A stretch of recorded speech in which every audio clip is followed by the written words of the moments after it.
En esta ocasión nos corresponde hablar de algunos conceptos muy utilizados y muy interesantes en histología. Hablaremos de los conceptos de acidofilia, basofilia y qué son los artefactos. Existen dos colorantes que son muy utilizados para teñir los tejidos y crear un contraste. Es decir, hay un colorante que es rojo, que es la eosina, y hay un colorante que es azul, que es la hematoxilina, que aplicados en conjunto en los tejidos van a crear un contraste, permitiendo al ojo humano distinguir aquellas sustancias que se tiñen rojas o acidófila de aquellas sustancias que se tiñen azul o basófilas. Y nos permite ver toda la gama de posibles combinaciones entre estos colorantes, permitiéndonos ver una variedad de tonalidades que van desde el fucsia o rojo intenso, pasando por los morados, lilas, hasta llegar a las tinciones muy oscuras de azul muy intenso. Miremos este pequeño esquema para describir de una manera bastante rápida cuáles son las características principales de estos colorantes y por qué es que ellos prefieren o tienen afinidad por ciertos tipos de tejido. Partamos de que la eosina es una sustancia que se comporta como un ácido. Por lo tanto, todas aquellas sustancias capaces de captar a la eosina e integrarla en su estructura y ser teñidas por ella, se van a considerar sustancias acidófilas. En otros libros se describen como sustancias eosinófilas. La acidofilia nos recuerda que hay afinidad o tendencia a teñir con la eosina, es decir, de color rojo. La eosina, como un ácido, va a buscar dentro de los componentes de los tejidos aquellas sustancias que tienen una naturaleza contraria. Es decir, va a buscar y va a teñir a todos aquellos componentes que se comportan como una base, aquellos componentes básicos. ¿Cuáles son principalmente esas sustancias? El citoplasma de las células y las fibras, principalmente las fibras colágenas gruesas. Entonces, el aspecto que van a tener estas fibras al ser teñidas y el citoplasma al ser teñido va a ser un aspecto que va desde los rosados, pasando por los fucsias, rojos o anaranjados. A toda esta gama de colores derivadas del rojo, a eso se le denomina coloración acidófila o un predominio de la acidofilia. Por otro lado, la hematoxilina se comporta como una base a todos aquellos componentes que tienen preferencia por integrar a la hematoxilina en su composición, se llaman componentes basófilos o al aspecto azul o morado de las porciones de los tejidos que se tiñen así, se les conoce como componentes basófilos o un aspecto basófilo de la muestra que estamos observando. Si la hematoxilina se comporta como una base, entonces va a buscar en los tejidos aquellos componentes que tienen una naturaleza ácida. ¿Como cuáles? Como el núcleo celular, el retículo endoplasmático rugoso, por tener grandes cantidades de ribosoma, que contienen en su composición ácido ribonucleico, o ARN transporte, ARN ribosomal, ARN mensajero, ácido hialurónico que está presente sobre todo en los cartílagos, que cuando ustedes vayan a ver cartílagos van a ver que tiene una coloración de un tipo bastante lila. Eso es por la gran cantidad de ácido hialurónico presente en la matriz del cartílago. Ya habiendo comprendido esto, miremos esta imagen para que veamos el contraste de las tinciones con hematoxilina y eosina. Si nosotros agarramos un tejido, en este caso es un tejido glandular, y lo tiñéramos solamente con hematoxilina, el aspecto que tendría sería este. Es decir, se van a teñir de manera intensa, azul, todos los núcleos celulares. ¿Y por qué se tiñe parte del citoplasma? Pues porque en el citoplasma vamos a encontrar también componentes ácidos. Recordemos que ahí es donde se da la síntesis proteica, recordemos que ahí hay ADN mitocondrial y recordemos que hay muchos componentes que tienen también componentes ácidos en el citoplasma, pero no tanto como en el núcleo. Por lo tanto, lo que se destaca son los núcleos celulares. Por otro lado, si tomamos una muestra de este mismo tejido y solo la tiñésemos con eosina, el aspecto va a ser este. Si ustedes se fijan, hay ausencia de núcleo, pero no es que los núcleos no estén, lo que pasa es que no tienen la capacidad de ligar a la eosina como colorante, por lo tanto, ante el ojo van a aparecer como invisibles y solamente se destaca el aspecto de los componentes básicos, en este caso todo el citoplasma de estas mismas células. Entonces tiene un aspecto muy rojizo, ausencia de núcleos y solamente se ve como que se pintaron los citoplasmas celulares. En esta tercera muestra hemos combinado, que es como suele ocurrir tradicionalmente, hemos combinado para crear un contraste y a una misma muestra la hemos teñido con hematoxilina y eosina, cada cual se va a ir a buscar a los tejidos según su afinidad y vamos a tener esta bonita lámina que tiene un contraste muy interesante. Ven que no todo es rojo, no todo es azul, predomina en general un aspecto bastante lila que resulta de la mezcla de los componentes rojizos con los componentes azules, pero se destacan dentro de ellos algunos componentes que son eminentemente rosados, como por ejemplo pequeñas porciones del tejido conectivo por acá, y destacan sobre todo los núcleos con su naturaleza basofílica, es decir, que han captado mucha hematoxilina. Entonces, este es el aspecto general y en una muestra real van a ver, pueden encontrarse algunas áreas acidófilas y algunas áreas basófilas, pero en general el aspecto que tiene la muestra es de la combinación de ambos colorantes. Esta es una muestra de tejido conectivo donde predomina la cantidad enorme de fibras colágenas. Por lo tanto, en esta porción de la imagen, de este tejido en particular, nosotros vamos a ver un aspecto general acidófilo, es decir, el predominio de coloración rosada o fucsia. ¿Por qué? Es por la presencia de fibras colágenas que captan la eosina en grandes cantidades.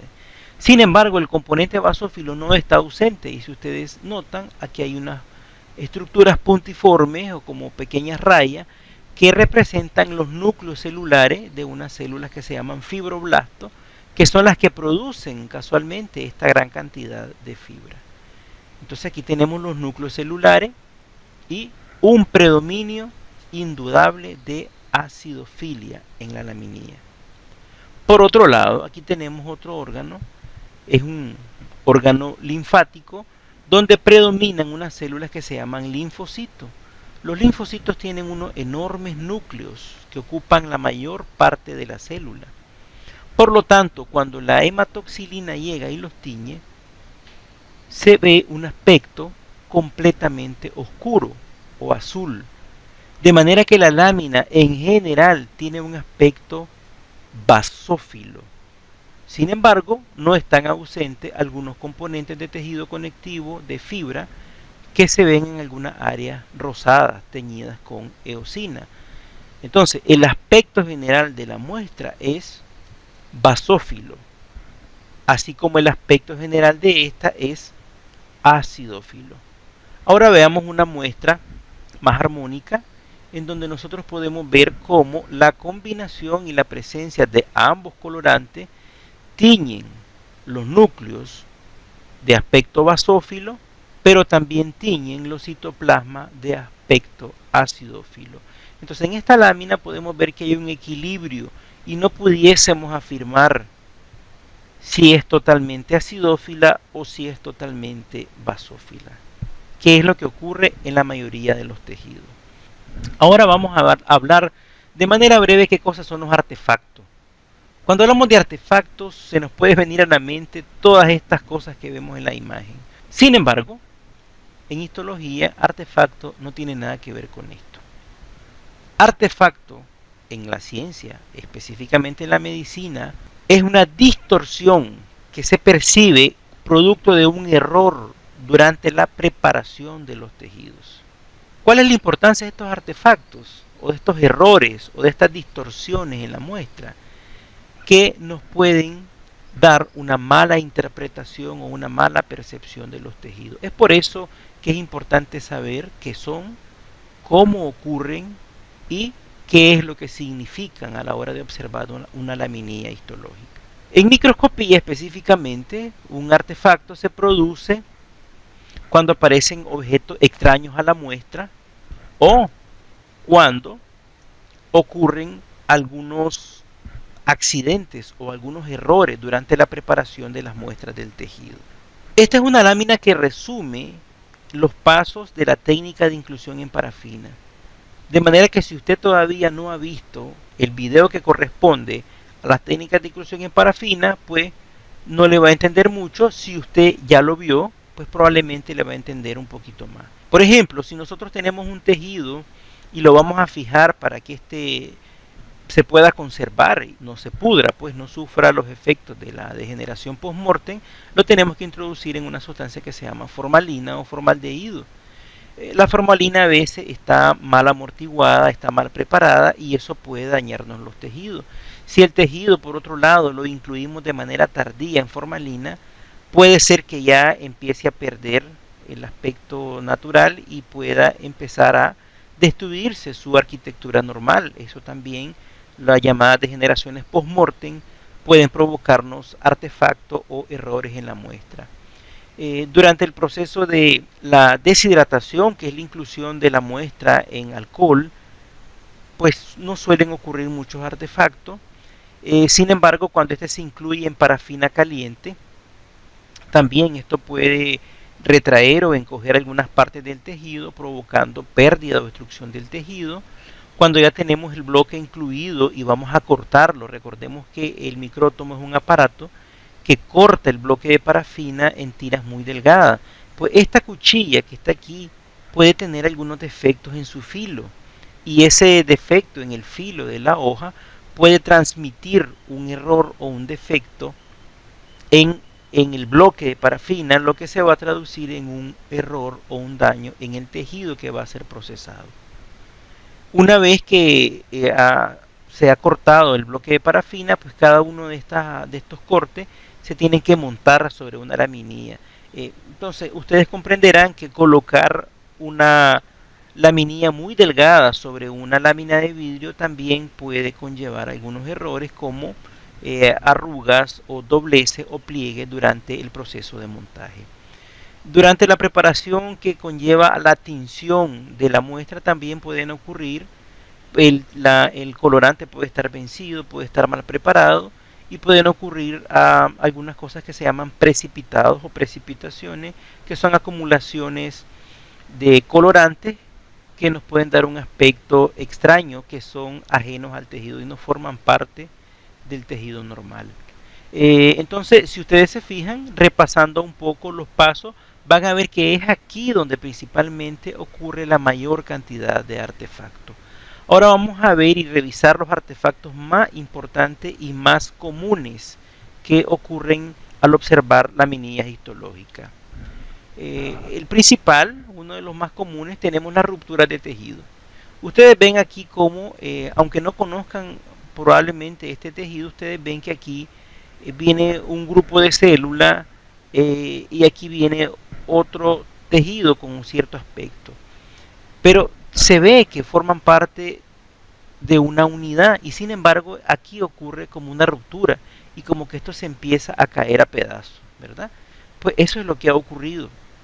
Producto de la manipulación del tejido, aquí se perdió y aquí vemos espacios en blanco que no son propios del tejido, sino que esto debería de conservarse con esta misma forma. Sin embargo, es obvio que aquí hubo una disrupción, una contracción del tejido y aparece en esa área en blanco. Cuando, como les habíamos mencionado, cuando se corta el bloque de parafina, el filo de la cuchilla puede estar dañado, lo que nosotros conocemos como melladuras en la hoja, que son irregularidades en la hoja. Esas irregularidades rayan o dañan de manera artificial cada uno de los cortes del tejido y aparecen estos accidentes o estos artefactos en formas lineales. Eso es lo que se conoce como muescas o daños de la cuchilla y se caracterizan por ser lineales y de forma longitudinal a lo largo de toda la muestra de tejido. Aquí nosotros podemos observar una un poquito más alejada y podemos ver el aspecto lineal que tiene este defecto que se conoce como muescas de la cuchilla. Aquí tenemos durante el montaje, como les habíamos mencionado, este es bien común en estructuras que tienen una luz amplia como los vasos sanguíneos, como la tráquea, como son estructuras que tienen unas paredes delgadas con un amplio espacio en el centro, pues a la hora de colocarlas, a la hora de montarlas, suele ocurrir fácilmente este defecto, que son pequeños dobleces, sobre todo en las orillas o en los bordes. Y justamente esos son pliegues o paletones, como les podríamos llamar también aquí. Esto presente en la pared del tubo digestivo y este presente en una arteria. Entonces nosotros vemos como la superposición de una porción del tejido sobre la otra nos da tensiones muy intensas, de manera bastante irregulares y bastante lineales. Es evidencia de que el tejido se ha plegado sobre sí mismo. Otro artefacto que pudiese ser una variante de la primera, una variante de los pliegues, son las arrugas. En este caso ocurren en el interior del tejido y ustedes ven que se ven como pequeñas fracturas, que no son más que arrugas que han ocurrido a la hora de montar el tejido y cuando se tiñen pues quedan de un aspecto mucho más intenso. También podemos ver cómo aquí el tejido se ha separado de manera artificial y podemos ver pequeñas rupturas o pérdidas de tejido. Otro artefacto bastante común son la presencia de burbujas que también ocurren durante el montaje o durante la aplicación de un pegamento especial del cubre objeto sobre la lámina ya preparada.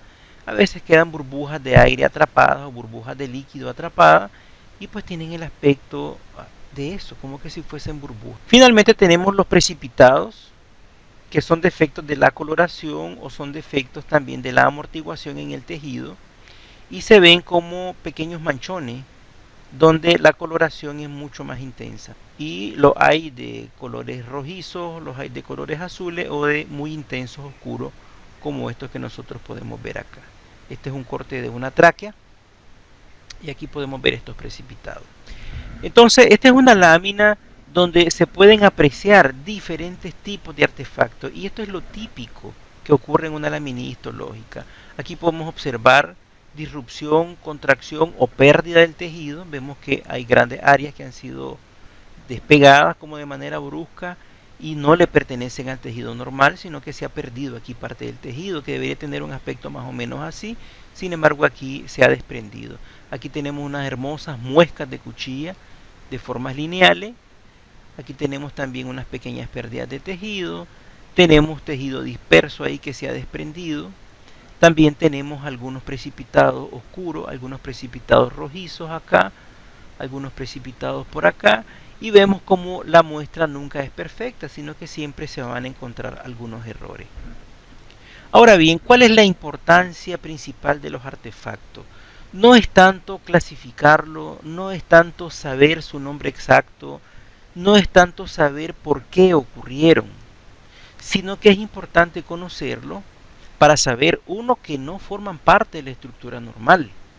Y si nosotros nos encontramos con un área que está llena de artefactos, pues alejarnos de ella y buscar algunas áreas que sean más típicas, que tengan menos errores, que tengan menos artefactos, para poder apreciar el tejido de la manera más normal posible, ¿verdad? Pero para poder discriminar un artefacto, si es o no parte del tejido normal, pues debemos de conocerlo, debemos de tener una idea de en qué momento pudieron haber ocurrido, y bueno, no está de más conocer los nombres de algunos de ellos, sobre todo de los principales. No todos los artefactos tienen nombre, no todos los artefactos vamos a saber su causa exacta, pero como repito, lo importante es discriminar aquello que es normal, que le pertenece a la estructura del tejido, de aquello que no es normal y que es un agregado externo que aparece en la lámina. Esperemos entonces que esta pequeña conferencia sea de utilidad, y esto junto con los otros temas introductorios les permita una llegada amistosa a la histología, que créanme es una asignatura muy bonita y que tiene su utilidad y su lugar en su formación como futuros médicos. Siempre los instamos a que sigan estudiando. Adelante.